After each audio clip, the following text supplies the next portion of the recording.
आप जैसे मान लो कोई किसी का पिता है और सदगुरु मिल गए, गुरु मिल गए और उनका शिष्य हो गया और वो दुनिया संसार से चला गया, सदगुरु भी चले गए और जो शिष्य था उसके बच्चे आपके संजोग नामदान नहीं ले पाए थे, तो वो जो वक्त के गुरु होंगे, जो जानशीन होंगे उनके पास जाना पड़ेगा। संस्कार बने रहते हैं, वो चले जाते हैं और नहीं तो सदगुरु उनको खींच लेते हैं, उनको अपना लेते हैं। लेकिन ये ज़्यादातर होता है तीसरी पोस्ट में। दूसरी पीढ़ी जो होती है उसमें ज़्यादातर सदगुरु के ही शिष्य रहते हैं, उनको आप ये समझो अपनाते नहीं। अपनाने का मतलब क्या होता है, अन्य समझो कि अपना शिष्य नहीं बनाते हैं। जीव से प्रेम करते हैं, प्रेरणा उनको देते हैं, लेकिन उनको गुरु से प्रेम करने के लिए कहते हैं कि भाई जिनके हम शिष्य हैं, जिनके तुम शिष्य हो, ऐसे गुरु से प्रेम करो, वो तुम्हारी संभाल करेंगे। तुम्हारी डोर उनके हाथ में, किसके हाथ में है? जिसके हाथ में अन्य समझो कि जानशीन की होती है डोर, उन्हीं के हाथ में वही होती है। तो ऐसे ही समझो, ऐसा ये संत मत का ये नियम है, सिद्धांत है। अब जीव जो है जन्म कभी अन्य समझो नहीं लेता है, इनका अपनाया हुआ जन्म तब तक नहीं लेता है जब तक समझो आप कि मानसरोवर में स्नान नहीं कर लेता। मानसरोवर में स्नान करने के बाद ये जो सूरत है, जीवात्मा है, ये शब्द रूप होना शुरू कर देती है। अभी शब्द रूप में नहीं है ये, अभी तो ये समझो कि शिव है, जीव है, आप ये समझो सूरत नहीं है। सूरत किसको कहते हैं? जो बिल्कुल निखालिस होती है, जिसमें कोई भी यानी कमी नहीं होती है, कोई गंदगी नहीं होती है, उसको सूरत कहते हैं। शिव किसको कहते हैं? जिसमें कर्म होते हैं, गंदगी होती है, वो शिव कहलाता है। और जीव किसको कहते हैं? जो तो समझो महागंदा हो जाता है, शरीर से कर्म करने से गंदगी आ जाती है, झूठ बोला, बेईमानी किया, जिस यानी पिंजरे में ये रहता है, जिस मकान में जीवात्मा रहती है, आप ये समझो उसको गंदा करने से गंदा हो जाता है। तो इसको समझो कि मुक्ति नहीं मिलती है। बहुत दया हो गई अपने अपनाए हुए जीवों पर, तो मृत्यु के बाद निकाल करके और आप ये समझो दूसरे लोगों में ले जा करके रोक देते हैं। फिर जब मौत होती है तब फिर जन्म दिलाते हैं। इसीलिए कई जन्म यानी समझो लुट लेते हुए हो गया और संतों के जीव पड़े रह गए, बार बार जन्मते मरते रहे। तो प्रेमियों कहने का मतलब यह है कि अगर इसी जन्म में मुक्ति और मोक्ष चाहते हो, इसी जन्म में अगर आप पार होना चाहते हो, तो सतगुरु के बताए हुए रास्ते पर चलो। जो गुरु महाराज के शिष्य हो, आपको मैं बताना चाहूँगा कि जो गुरु महाराज बता करके गए कि सुमिरन ध्यान भजन करते रहो, प्रार्थना करते रहो कि जिससे भाव जगह भाव बने, दुनिया की तरफ से मन हटे, उधर की तरफ लगे, प्रभु से प्रेम हो, गुरु से प्रेम हो, यह काम करते रहो। और ये जब ना हो पावे तब सेवा करो। सेवा से तुम्हारा मन लगने लग जाएगा। किस में लगने लग जाएगा? सुमिरन करने में, प्रार्थना करने में लग जाएगा और फिर ध्यान भजन में भी लग जाएगा। तो बहुत विकल्प निकाल दिया गुरु महाराज ने। अब आप ये समझो जब कुछ भी न करना चाहोगे और बस खाली हाजिरी लगाओगे कि चलो भाई मान्यता दे दिया गुरु महाराज ने जिसको कि यह संभाल करेंगे जीवों की, वो संभाल हमारी करेंगे ही, तो इससे काम नहीं चलेगा। कि बस कह दिया, आए कुछ नहीं किया, बैठे रहे, दया करो दया करो दया करो। दया के लायक बने तो आदमी दया के लायक ही नहीं बन पा रहे। अरे भाई कहते हैं दूध दे दो, दूध दे दो, दूध दे दो, दूध दे दो, और बर्तन ही गंदा है, तो दूध देने वाला गंदा बर्तन में दूध डालेगा? नहीं डालेगा। यह तो दही हो जाएगा, अभी थोड़ी देर के बाद जमने लग जाएगा, खट्टा हो जाएगा, तब ये कहेंगे ये देखो खट्टा दूध दे दिया।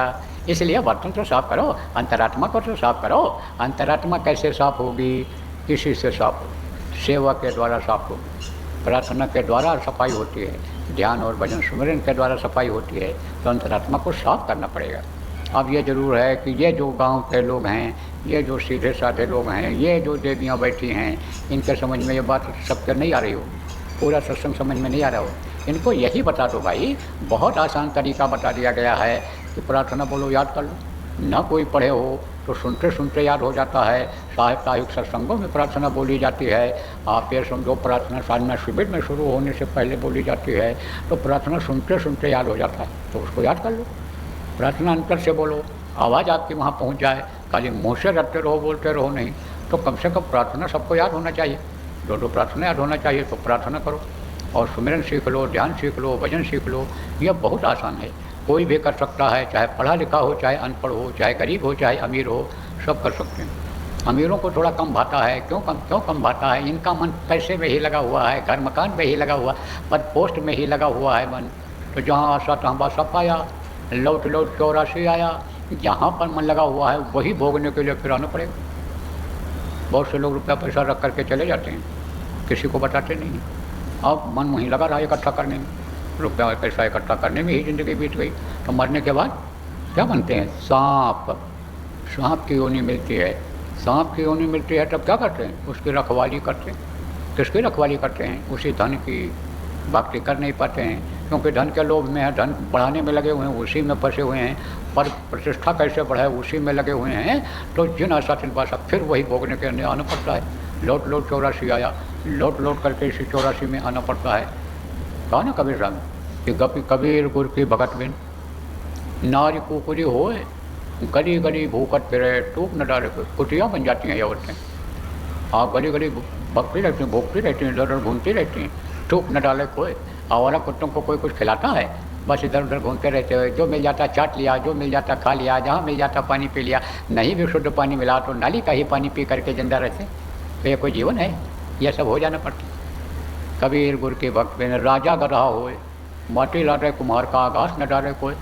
राजा हो, राजा क्या करता है? राजा राजसी ठाट में मस्त रहता है, राज के नशे में मस्त रहता है, ऐश और आराम में मस्त रहता है। तब मरने के बाद क्या होता है? गधा होता है, टूक गधा होता है, माटी लाटे कुम्हार का। कबीर गुर के भक्त बिन राजा गधा हो, माटी लाटे कुम्हार का। कुम्हार मिट्टी लाट करके लाता है, घड़ा बनाने के लिए गधे पर गधा पाल रखता है। कपड़ा धोने के लिए धोबी गधा रखते थे, लाट करके ले जाते थे वहाँ। तो गधा क्यों नहीं मिलती है? कबीर गुर की भक्त बिन बेटी बिच्छू होए, वंश देते ही अपना जीवन खोए। बिच्छू होती है तो बच्चा देने के बाद जिंदा नहीं रहती, मर जाती है। एक बार बच्चा दे दिया उसने, तो कितने बच्चे होते हैं उसके? 100 बच्चे एक साथ हो जाते हैं, पैदा हो जाते हैं। तो वो प्रेम करती है औलाद से। औलाद माने क्या होता है? अपना बच्चा होता है, बच्ची होती है औलाद, उसको कहते हैं। तो सबको प्रेम होता है, ऐसे बिच्छू को भी उनसे प्रेम हो जाता है। तो कहीं भी जाती है वो बिच्छू तो पीठ पर अपने उनको लादे रहती है, बैठाए रहती है सबको बच्चों। अब बच्चे एक दूसरे पर ऐसे यानी बैठे रहते हैं। तो जब वो बच्चे बड़े होते हैं तो उनको भूख लगती है, तो पीठ पर रहने के नाते और कोई चीज़ उनको मिलती नहीं है। और इतना प्रेम करते हैं बच्चों से बिच्छू कि उनको उतारती नहीं है जल्दी। तब वो क्या करते हैं? वो उसी के पीठ का मांस खाना शुरू कर देते हैं और पूरा चाटते हैं उसके शरीर को कुछ दिन में। तो फिर वो दूसरा बच्चा देने के लायक रहती नहीं है, मर जाती है, ख़त्म हो जाती है। तो कबीर साहब ने बहुत समझाया, लोगों को जताया, कुछ कड़े शब्दों में भी उन्होंने कहा कि कोई भी बात लग जाए, समझ में आ जाए आदमी को। किसी को नींद आ रही है, उसको सोना, जैसे आपका गाड़ी का ड्राइवर है, नींद आ रही, समझाओ बताओ, ना माने तो आप ये समझो कि डांट दो, फटकार दो, गाली दे दो। तो फिर जल्दी नींद नहीं आई, सोचते ही रहेगा क्यों गाली दे दी इन्होंने, क्यों ऐसा कहा, ऐसा मन उधर चला जाता है, मन उधर लग जाता है।